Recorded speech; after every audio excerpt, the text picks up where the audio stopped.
Hey guys, thank you for tuning in again for another exciting episode of YOML. This is the Year of Magical Learning podcast.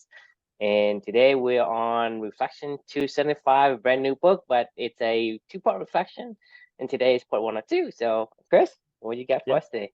Yeah, this book was inspired by you, True. You're probably half this reflection. The book's called The Complete Guide to Fasting, Heal Your Body Through Intermittent All Day, Alternate Day, and Extended Fasting by Dr. Jason Fung and Jimmy Moore. And this is part one of two. Have you ever heard of the book called The Obesity Code? Yep.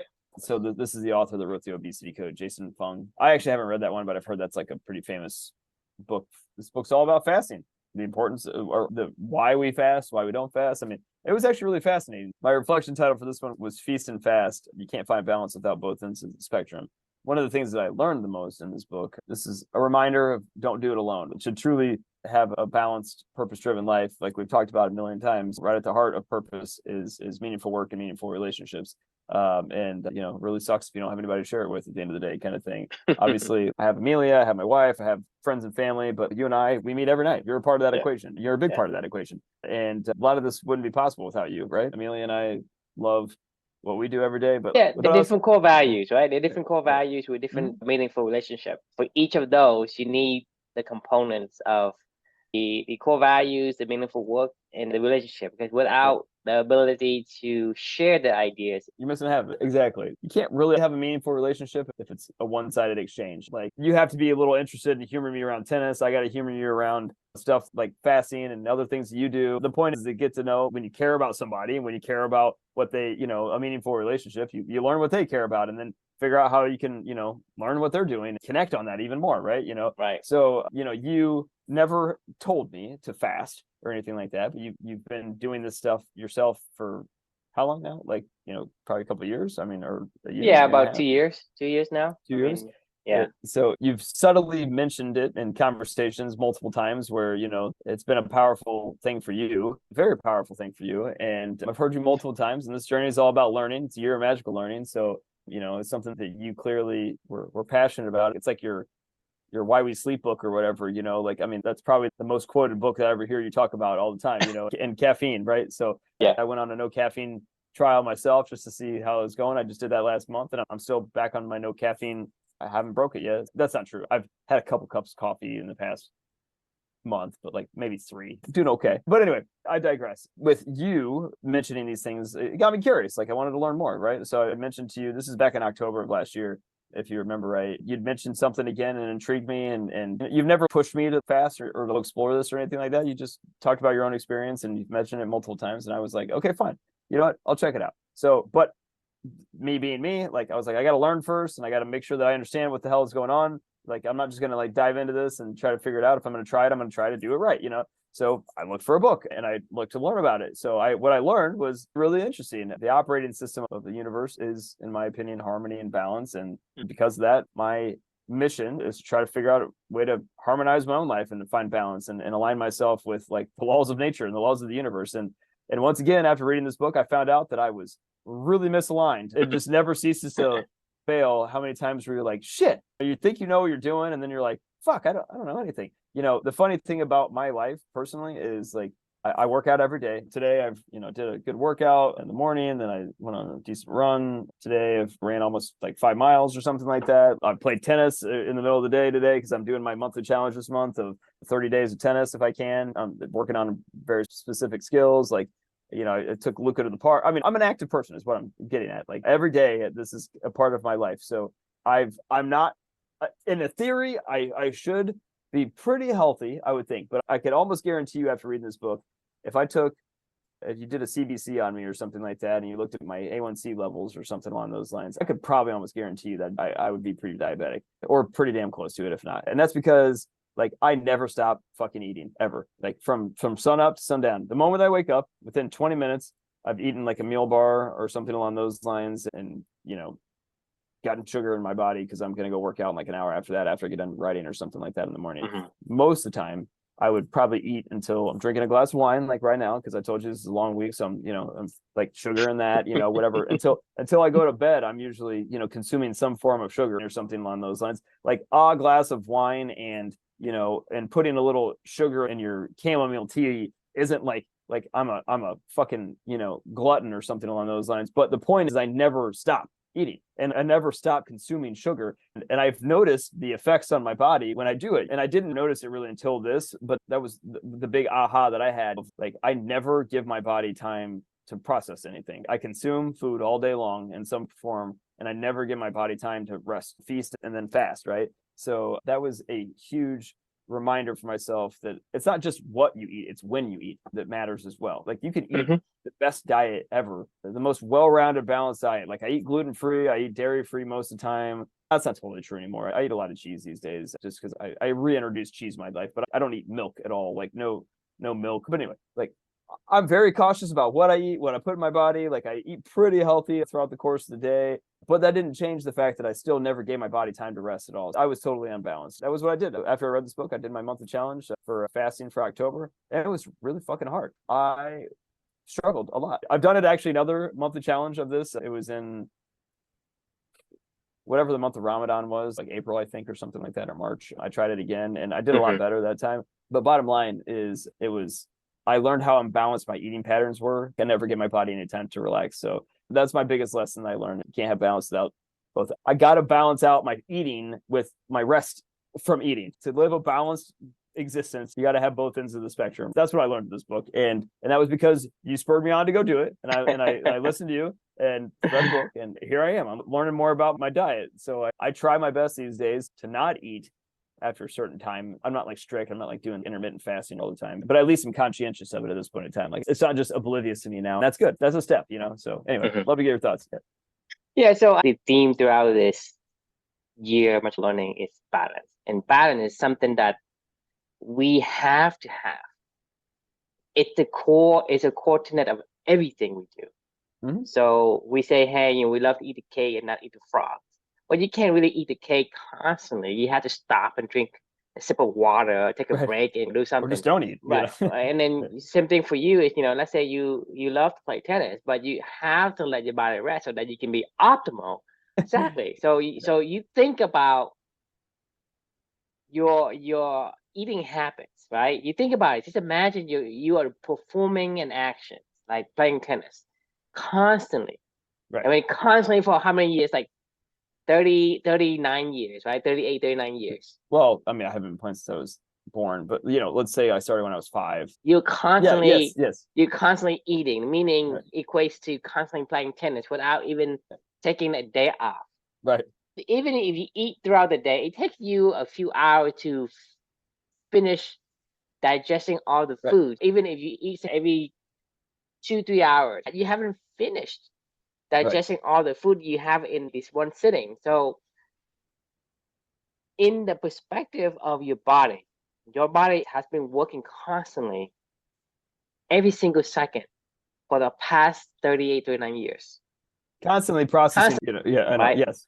And so you think about that is as unbalanced as you can be. And the thing that fucked me up the most with this whole thing is, like, even when I thought I wasn't eating, I was eating. Like, like sprinkling sugar into your tea at night, like, and you think that you're like not, I haven't eaten since 6 o'clock. I'm just gonna have a couple cups of tea. Body's perspective of eating and your perspective definition is different. Your body perspective of eating is anything that provides the sugar. Or the like there's sugar in this glass of wine. I mean, like there's definitely sugar in it. Yeah, basically anything that has nutrients, the macronutrients like the carb, the fat, or the protein, any of those things, which in anything that we put on our mouth has some of those three combination in it.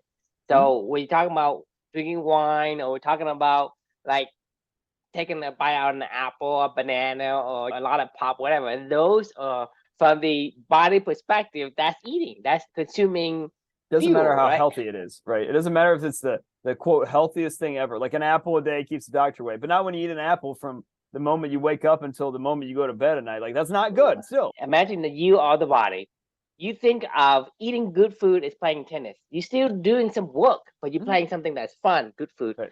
Or you can go and do QBR, do QBR, which is really like exhausting. Coming up at the end of this month. Yeah. You have to understand that you have to eat good food, and you have to leave some room for your body to rest. So it's not just about eating the good food and constantly eating, just like playing tennis constantly. You love to play tennis, right, but you play constantly. Eventually, it's going to exhaust you out because your body needs some recovery time, and that is a crucial component of the whole ecosystem, the formula of how your body can be, I guess, sustainable. right. So sustainability is one of those things that you want to prolong. So without the ability to have the crucial part of recovery, you are not allowing that formula to cycle through its ecosystem.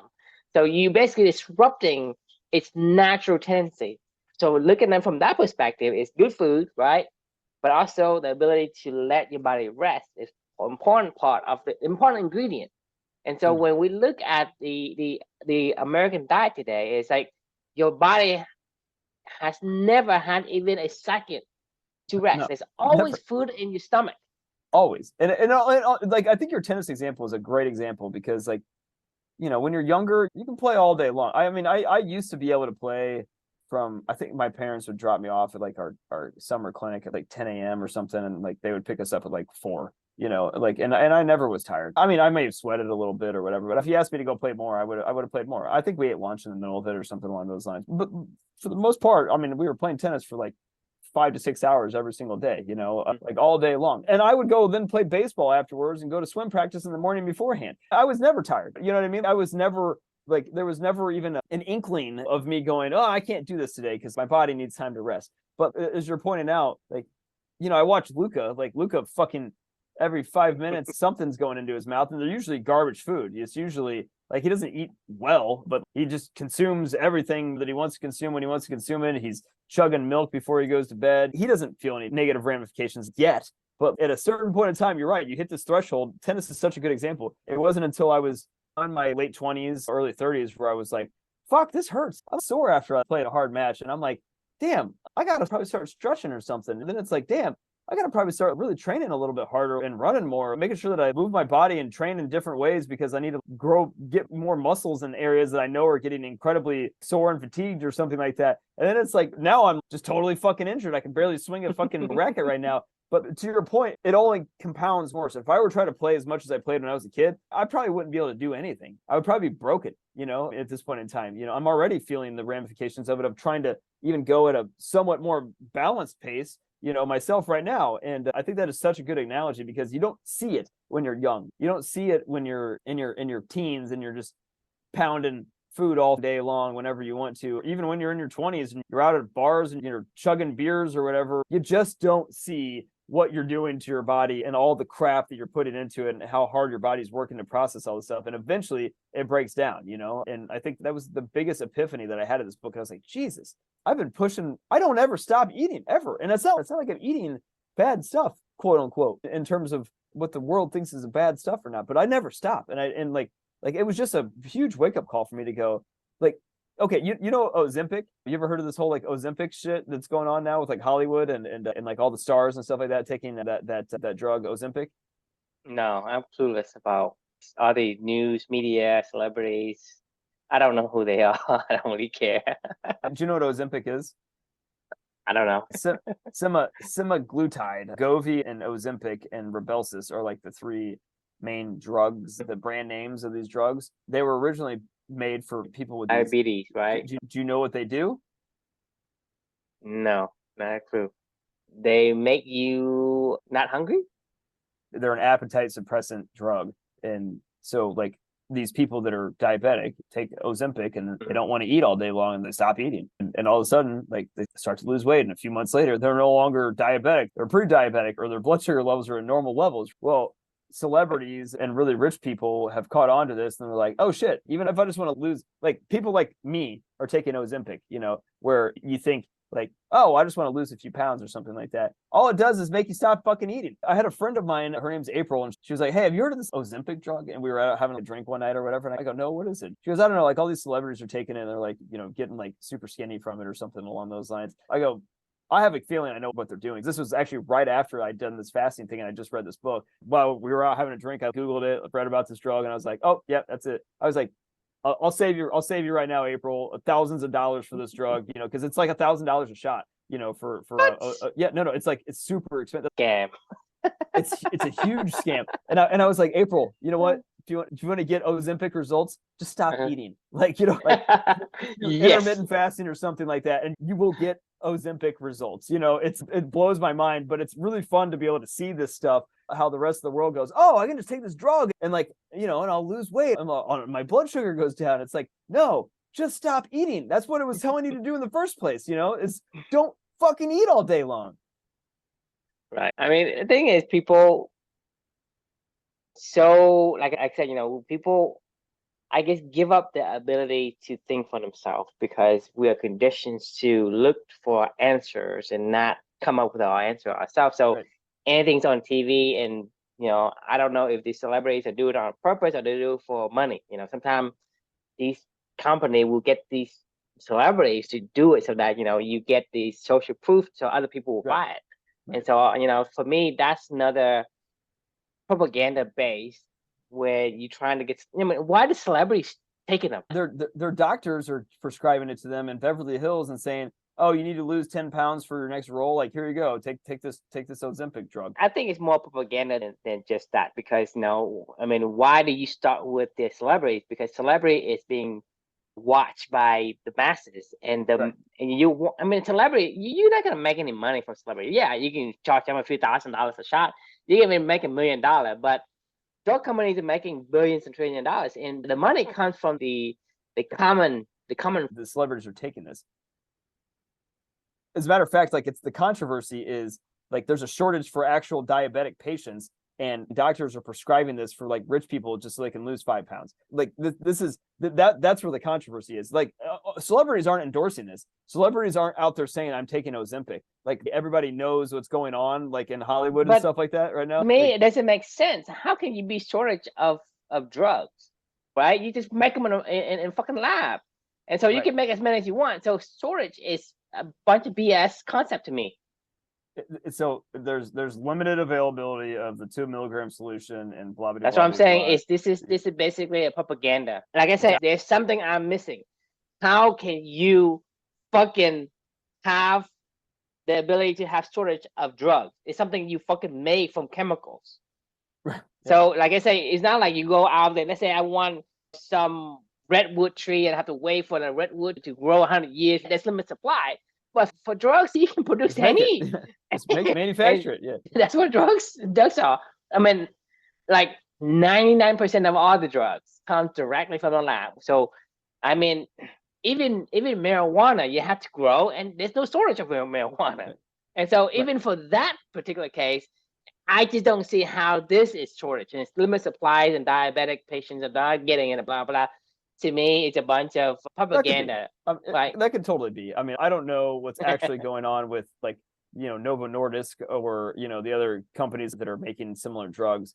But like, my point they have is, to limit the supply so that they can charge you $1,000 a shot.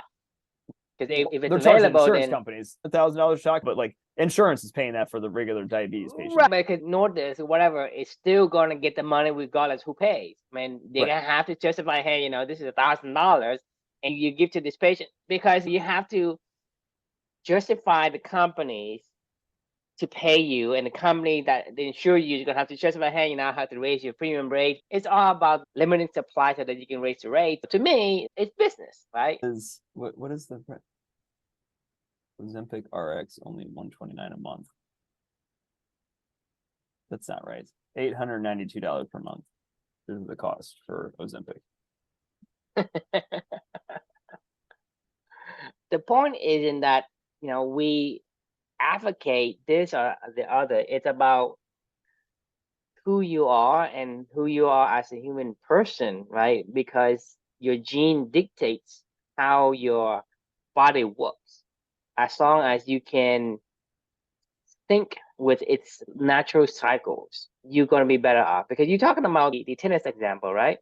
Because the thing is, when you're younger, you have less technical debt, and because of less technical debt, you are able to recover faster. So regardless of whether you feel that you are tired, exhausted, you are basically taking on technical debt is, if you understand what technical debt means, it's basically like compound. If your shoulder starts to hurt when you're 39, if you had played harder, like back when you're younger, right, than you did, right, you would have had shoulder pain when you're 35 because the compounded APR, right? No. Let's say whatever that you did when you're 10 years old. Let's say you do more than that. Your shoulder is going to hurt before that because your compound interest is going to come due quicker. So that means that without understanding how your body works, that's why I'm so like intrigued about the book While We Sleep, and I want to share with people because I think it's valuable information for people to understand. You know, there's so much benefits you can have from just following the cycles of how your body works. You know, talking about like your memory, even people who has like dementia, right? If you don't sleep, you're gonna more likely going to develop dementia because there are technical debt in your brain that you never had the ability to go and correct. Right. And because of that, it compounds and snowball out of control. And you have Alzheimer's.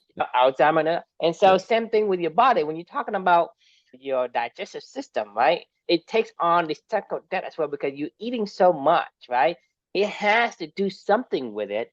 Right. And it's going to get bruised over time. And more the bruise you have, it's going to take, like your body keeps score. It knows how much you have taken in and how much damage you've taken, and that not only that it adds up, it actually have to pay in interest. It's a compounding interest because you and I both understand the power of the compound effect, right? The H1 of the world, the compound interest, right?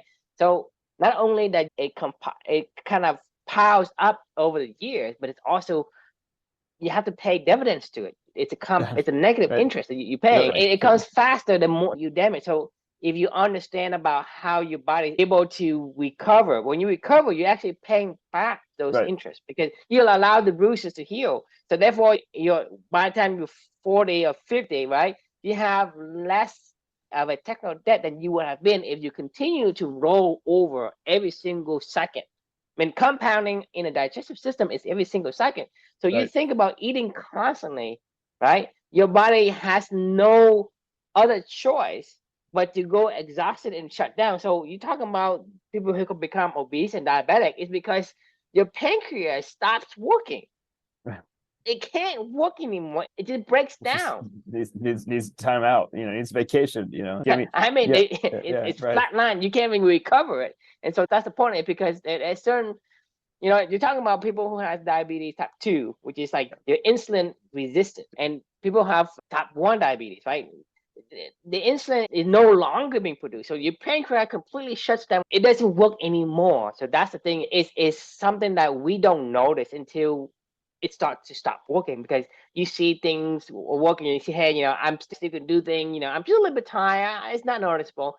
But the problem is without understanding the way our body works, you took it for granted and you start to abuse it without knowing it. Because you're talking about the American diet since 1970 until today, it's all about eating 3-4 meals a day, eating like 5-6 meals a day, eating snacks in between. Bodybuilders like crack me up. Like whenever I see them, like they're like, I got to eat like 8 times a day every 2 hours or whatever, and I'm like, man, you guys cannot be healthy. I don't care. Like, I mean, they're obese. Like, I mean, they are obese. Like, I mean, I don't care if you have massive muscles. You're fucking obese. But I just don't want to be, no, I'm like, they're legitimately obese. Like The Rock is like obese. Like he's huge. He's a massive man. I can't even imagine carrying around that much on my frame every single day and having to eat that much. Can you imagine being an NFL lineman? Like, and having to eat, I don't even know what do they eat, 10,000 calories a day to maintain their weight? They're big guys, but they're not that big. As soon as they stop playing professional football,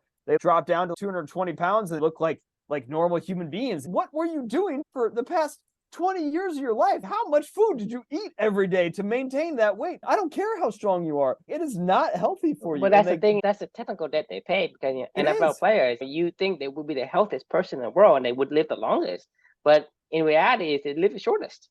Yeah, they die Right. really early. Like they get CTE, they get, their bodies are fucking broken, they die of heart attacks, like wrestlers. My God, like wrestlers, like, I mean, they party real hard, but like still, like I mean, I Right. think Everything has a technical debt, and it's going to compound. And so without paying it back, like you pile on to credit card, but you don't pay them off monthly. You don't even pay even a slight amount monthly. It's going to compound to the point where you just can't pay them off at all. And so the thing is, if you have a healthy financial, I guess a healthy finance, right? You're talking about I'm gonna use my credit card, but I'm gonna pay them off every month. This is essentially equates to resting. Right. When you eat something, you pay them back. You rest, right? You rest. So Eat, so rest, so eat, rest. Feast fast, feast fast, feast fast. that to me that boils down to the word balance. So balance, talking about balance of the sleep, the mind, balance of the mind, balance of the digestive system, balance of our core values. Everything we do as human beings, it centers on balance, and balance is a center. I mean, I don't know how else to say it, because and regardless of whatever it is, it doesn't matter, because our gene dictates it, and because what you get is based on your genes, and your gene needs it. This concept of balance, and balance is everywhere. It's a core tenet of our human being Universe. I mean, our body behaves the same way. The way we sleep behaves the same way. You can't sleep too much. You can't sleep too little. You have to sleep in a balanced fashion. Yeah, right. And so, for example, you can't say, "Hey, up on all my sleep." You can't say I'm going to sleep 24/7 for the seven days. You can't do that. Or you can't say I'm not going to exert any energy for the next month. I'm going to sit there and be a blob. Imagine doing that. You can't do that, right? You have to move. You have to move, and then you have to rest. You have to move to have rest. That is how the gene dictates it. Right. I mean, it doesn't have to follow any kind of why, right? You don't have to answer the why. But the point is, if your body has the gene dictate you to be in a certain state, that state is the balance.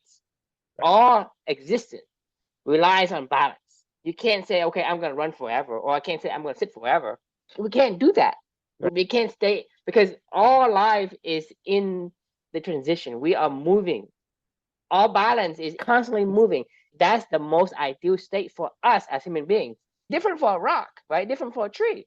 I mean, its center isn't moving, but our center is moving. So looking at the body itself, and not only that we don't know shit, we're doing the wrong thing, right? We can say, hey, you don't know shit, I don't know shit. We take Ozempic. Is what neutral stance, but right. But from the perspective of all these things that we start to discover, it's not only we didn't know shit, we did the wrong shit.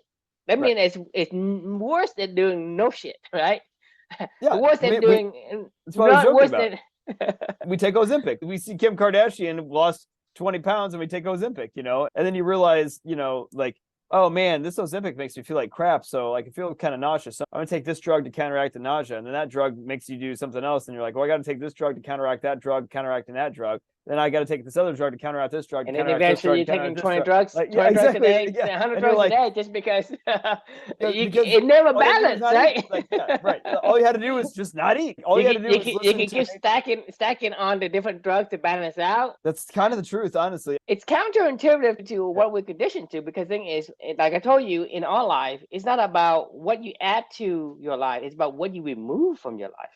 For me personally, all the things I have, I need to start taking it away so that I can find myself, because all the stuff I have isn't me. The moment I start taking away the stuff, then I become more, in this euphoric feeling. Like you're talking about, like, hey, you have peace from mind, and your mind is not tugging at you. Say, hey, I gotta do this, I gotta do this, I gotta do, a bunch of stuff, right? When you start taking in the stuff, you have to worry about it. You have to have anxiety. You have to think about what you need to do. But when you start taking out the stuff, you feel more peaceful, because there's nothing tugging on you. So to me, it's counterintuitive to what we are taught, because if you start taking away the stuff from your life, the thing that's left that you cannot take away anymore is actually you. The bare necessity for us. The thing we cannot take away is us. It's us naturally. And that aligns with the universe. That aligns with who we are from the gene expression, perspective. And I think, that is counterintuitive to society, because society say, hey, add you more, need add you more, need add you need to more, go to add school, more. you need Yeah, to right. you need to get this degree, you get this, master degree, a bachelor degree, don't make money, get a master degree, don't make money, man, get a PhD, get another PhD, get 5 PhD, Right. Right? Because people say, hey, I can't make enough money, so I want to get more degrees. So Right. instead of making more, doing like trying to study more and taking more stuff, I said you have more time to focus on the thing that you do best. Maybe making soap, go fishing, do whatever and you're good at it. You're like, yeah, that's right. Then you can be a very, very good instructor, and you can make a boatload of money from that. Something I told you about in previous episode. We're talking about whatever you do. You could be like the deep sea diving, right? You're talking about deep sea diving, right? Let's say you love to do it. You do it every day, right? Because you're so good at it that when some luck comes to somebody, your luck comes to you because you create something that no one can ignore. Because when they find a treasure map that their great great great parent leave them in the attic somewhere, right? They're not gonna go to some Joe Schmo deep sea diving to go find the treasure, right? And so that's what I'm saying is, when you do the thing that you love, it has so many wins, and that wins essentially give you not only the presence of who you are, but not the clutter from the things that you're supposed to pile on. Because the moment you pile on, you're distracted and percentage of focus is shifted. So you don't have enough time to focus on what you do. Just like we are today, we're stuck in this rat race where, so the thing we do isn't really aligning with us. We're not eating the cake all the time. Mm-hmm. Right. And that's why I'm saying it's because of that we have, like you and I, like we have, and that's why it's what we do today is so much better than what I did my past 30 years, because at least today, you and I spend an hour a day to go and talk and discuss about things that make sense. Eating the cake. At least I'm eating the cake, right? Versus I'm eating a frog and I'm waiting till, I'm fucking 99 and I can't even chew and I can't have no more teeth and, trying to eat a cake then, right? I eat a fucking big cake then. That's the thing, is when you are pile onto things, then there is not enough room for you to do the things that aligns with who you are, your core value, your purpose, and etc. And so it's important to understand natural tendency of a person. You go back to understanding your purpose, your core values, because that is Beaver must stand. Yeah. Okay, there you go. Are we beyond that? No, I don't think so. I mean, we're not beyond it because it's now just a baseline of like, we all know what a beaver must stand means. It's fun to bring it back because not everybody's heard that. It's been a while since we said that, so I figured we'd throw it out there. But no, I think you're totally right. I mean, it's all like these reflections, clubbing, all this stuff, it has a similar theme to it. It's about purpose. It's about balance. It's about figuring out who you are and trying to do your best to keep learning more about yourself and to balance out that equation. Like, it's about aligning with who you are, right? Right. Exactly. It doesn't matter. Like I said, before, if you're a beaver, you can't really, hey, I want to be an eagle. I want to fly and soar in the sky like this eagle, right? Because the thing is, if you love to get into trouble, you're not an eagle. So your life is boring to you because your tendency is, I want to get in trouble. I want to have out there. Ego is by himself all the time. So for you, Chris, there's no way you're an eagle. There's no way you're an eagle. 100%. I can bet you any amount of money you're not an eagle because you love to get into trouble. You love to interact with people. You love the relationship. I just like to do shit and to do fun, to try new stuff. Exactly. Like, I love it. That's what the characteristic of this. Love Everyone extrapolate that to a human being, which is much more complex than just a beaver or a raccoon. But you can't run away from who you are, from the core, the basic level of who you are as that entity, that animal, that species, whatever it is. It'll catch up to you. I mean, no matter, like you said, it's not a matter of if, it's a matter of when. Like, it'll catch up to you. Like, I mean, this is stuff that, like, there needs to be a human course, like in school. Like, you should learn about humanity. Like, we have social studies, we have history, geography, we have math and science and whatever, and languages, but we never have a course on what it is to be a human, like learning about humanity, doesn't that sound fucking weird that we don't learn about ourselves in school? Like, we learn about random ideas and concepts that we came up with, like that's what we learn about. But wouldn't it be better to just learn about ourselves first and go, oh, I get it. Breathing's really important. Eating's really important. Sleeping's really important. This is really important. Exercise is really important. Like the chemicals in my brain, this is how it works. I can imagine you could do that for 8 years with a kid in K through 8, or something like that, or start teaching them when they're in 6th grade through 12th grade or something. My point is, we study earth science, we study the solar, like the universe, like you don't fucking even see the anything beyond the sun and the moon, right? Why do you want? For me, when would the fuck would I go to Pluto or Uranus, right? You think about it, but I don't learn about what I eat. I learn about some shitty rock that I don't. You sleep I don't every even day. see it. I don't even see it. Right. Well, you see yourself every day, like. But my point is, we study earth science, we study like this rock formation, we study like all this. What for? With the basic stuff, you don't teach. Eat the right food, right? Eat the real food that aligns with who you are. If you are a celiac, don't fucking eat gluten. Right. Because sugar, right? Why do you need sugar? Why you shouldn't eat? You need those things. What would you think? When you you think a kid that's chugging 8 Mountain Dews a day, if they learned like how much this affects their body, like they would go, well, okay, maybe I won't do that. It's not much different than like smoking cigarettes. Like if you're like, oh, I didn't realize this was bad. Like when you're young, you don't even think about it. It's like, have a cigarette. It's not a big deal. It's not going to kill you. We all know it's not going to kill you the first time you have a cigarette. I don't think that's ever happened before. This is totally harmless, right? And then, like what if I would have actually known what that was doing to my body, would I have done that? Probably not. Yeah, most kids, if you give them like cigarettes or beer, they don't like it. You look at a beer, right? It tastes bad. First time I smoked a cigarette, it tastes bad. The first time I smoked a cigarette, like this is no joke. It's awful. Like it was awful. My head was spinning and I literally couldn't move for like 20 minutes. I was like, oh my God. I had to lay down and close my eyes because this feels fucking horrible. I was literally spinning and I felt like I was going to vomit. So, but like, I have experimented with a few things. Like the first time I ever took like a Vicodin, thank God I vomited because I was like, oh my God, I feel awful. I feel just horrible taking this. And thank God, because there's a lot of people that are opioid addicts and shit like that. People are more tolerant of it because, but then, like I told you before, like sometimes you think your disadvantage, your weakness is actually your strength, because if you can't tolerate Vicodin, you're gonna throw up and you can spit it out. And if people have a strong stomach, right, and they can take it, well, they get addicted. Exactly. It's never always completely something that is good or bad. It's based on the context of what it is that turns into a strength or a disadvantage. For my child, you look at me as a person. Hey, that guy said that was kids, but I've seen. But to me, that's a weakness, but it's actually a strength because the thing that I would have learned is not what I want to learn anyway.